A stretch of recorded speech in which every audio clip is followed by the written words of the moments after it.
The Mai Tai is a quintessential summery tiki cocktail, but when you think about the flavour profile, rum, citrus in the form of orange and lime, nutty sweetness in the form of almond, all these flavours are just as comfortable in the colder months, and today I'm buzzing to share with you a drink I've been working on for quite some time now, which is going to be a winter Mai Tai.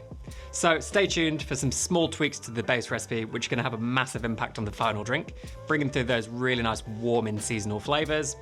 I'll give you a little guide to blend and rum so you can achieve exactly the flavour profile you're looking to hit in your winter Mai Tais. And also stick around for an awesome candied almond and cinnamon orgeat syrup recipe, inspired by those delicious sticky candied almonds you find at winter markets, which works wonders in this drink, but also lots of other drinks, so it's a very versatile ingredient. This one has actually been so much fun to put together. I love Mai Tais. Things are getting much colder here in the UK and in lots of parts of the world right now, as you can probably tell from my slightly red nose in my very cold studio. But whatever the weather, I'm very excited to share this with you, which is the winter Mai Tai. Going back to basics, although there are lots of different drinks with other ingredients that call themselves a Mai Tai, my favourite specs always call for rum or a blend of rums, orange liqueur, lime juice, and then orgeat, also known as orgeat, also known as almond syrup with a little bit of florality from either rose water or orange blossom water or both. And I also like to add a little bit of salt to my Mai Tais just to really bring through those almondy flavours. So although this is an incredible summery tiki drink, perfect for a hot day, these flavours really aren't far from those wintry, warming, spicy notes that we're looking for in our winter Mai Tai. And it doesn't take much to take you from one to the other to get fantastic results, which is what we're going to talk about today. So the first thing I did was make single bottle Mai Tais using every rum I have from this video sponsor, which is PLANTERAY. Although I know that rum is obviously a huge category with so many different variations and flavours, I thought this was a really nice selection of rums to taste to see what it brings to the final Mai Tai. And something that really resonates with me about PLANTERAY is that they approach rum in a very similar way to how we approach coffee, focusing on transparency, provenance and terroir. But the three that really stood out to me, which I wanted to build a blend from, were first of all, the 5-year, which is from Barbados, second of all, the Jamaica from Jamaica, and then again, that O.F.T.D, which really rounded out the drink, brought through those nice winter spice notes with a little bit of coffee flavour, toffee, and just made the whole drink really sing. For our winter Mai Tai, I blended these 3 different rums together in equal parts. So first of all, 15 mils of that 5 years old, which is from Barbados. And on its own, this made a really well-balanced Mai Tai, very clean, very elegant. But I actually wanted to add some kind of unique characteristics to this. First of all, from Jamaica, which is from Jamaica. And this has that amazing ripe fruit, funky flavor profile, very high ester, ripe banana, pineapple, mango, all that fun funk in the bottle. I love this. But on its own in a Mai Tai, it would be quite divisive due to those highly intense flavors. I love it. You might want to bring it down with some other rums, but you can experiment with blending rums, try what you have, see what works for you.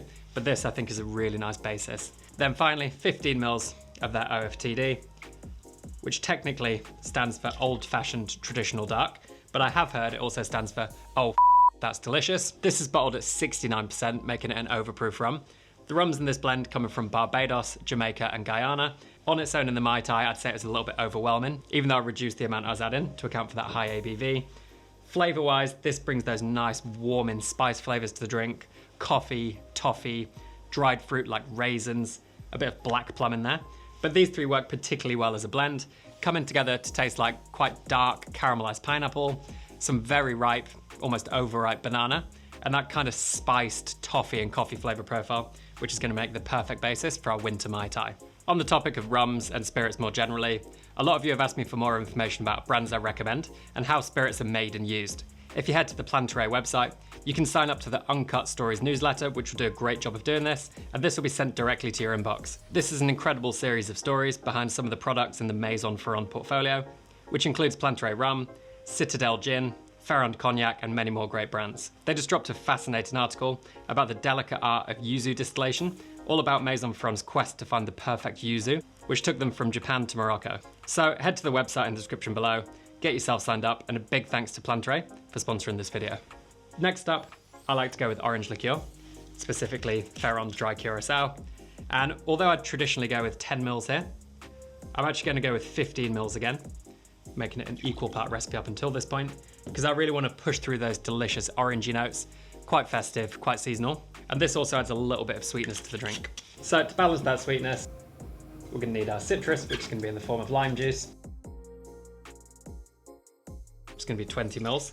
And then to balance that acidity, we're going to have this ingredient, which I'm very excited about, which if you've ever been to a winter market, you'll have seen those really nice toasted, I think they're called candied almonds. You can smell them, they smell incredible. They've got like cinnamon, candied sugar on the outside, super crunchy.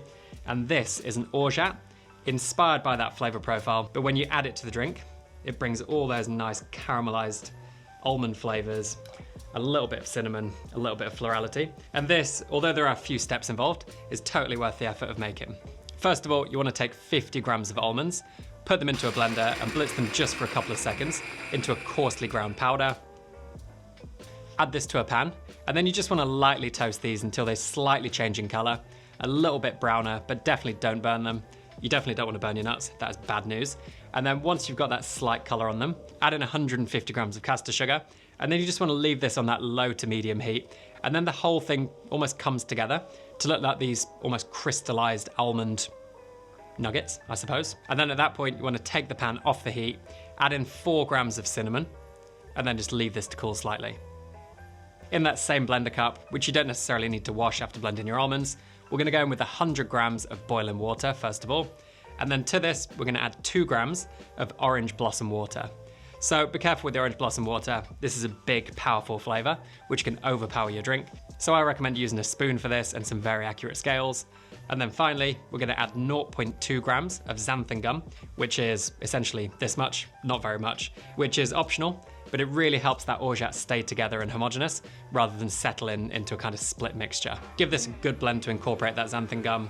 And then what we're going to do, once that nut and sugar mix has had a good chance to cool down, we're going to pour this into that same pan. Make sure you do this a few minutes after taking those nuts off the heat, because you really do want them to cool down and not overboil that liquid to evaporate too much. Mix it all together to take on that delicious nutty sweet flavor with the cinnamon coming through as well. And then pour this into a nut milk bag if you have one, or a muslin cloth if you don't. And what I like to do here is use a potato ricer to squeeze that liquid through, which really speeds up the process. Shout out Truffles on the Rocks for that hack.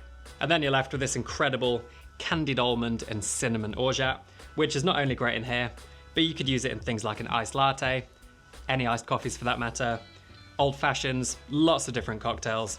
Anywhere you see a syrup in the drink, add this in there, you'll get that nice toasted almond flavor coming through, cinnamon, a little bit of florality. So this is very versatile and very much worth the effort. And then finally, 2 little seasonings that I really like to add here, which I think add a lot of value to the final drink. First of all, 1 gram of saline, which is twice as much as I usually add in a Mai Tai, but this really brings through those nice toasted nutty flavors from that orgeat. And then 4 dashes of aromatic bitters, equivalent to around about 2 grams. And again, this just really brings the best out of the ingredients we've got in the drink, acting as a seasoning, just like you season your food. The bitterness really brings through the spice flavors from the rums. It adds a delicious bittersweet character to the orange liqueur or the dry curacao. And again, in here, we've got alcohol, we've got acidity, we've got sweetness, and now we've got bitterness from the bitters and also salt from the saline solution, making it a very complete drink, which takes lots of different taste elements in there. Just gonna add 2 scoops of crushed ice into the large shaker tin. Pour the liquid over the crushed ice, and then we're just gonna give this a very quick shake to mix together and slightly dilute. Although, because we're serving over crushed ice, we don't want to over dilute it. So I need to get on with this. So very quickly, that's plenty. Just want to bring everything together. We're just going to dump that straight into our frozen glass. And then before I garnish the drink, I'm just going to flame some cinnamon powder over the drink to really bring through that amazing aroma.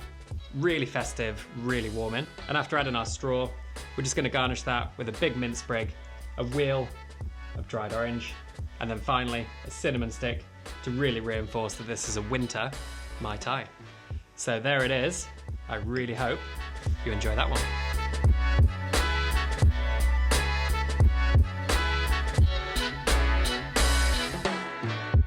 All right, I'm very excited to be trying this one. First of all, that aroma, not only on the drink, but the whole room smells like that delicious flame cinnamon. Got a little bit of mint on the nose as well. I mean, it's a Mai Tai. The rums come through at the forefront, each one bringing something slightly different to the drink.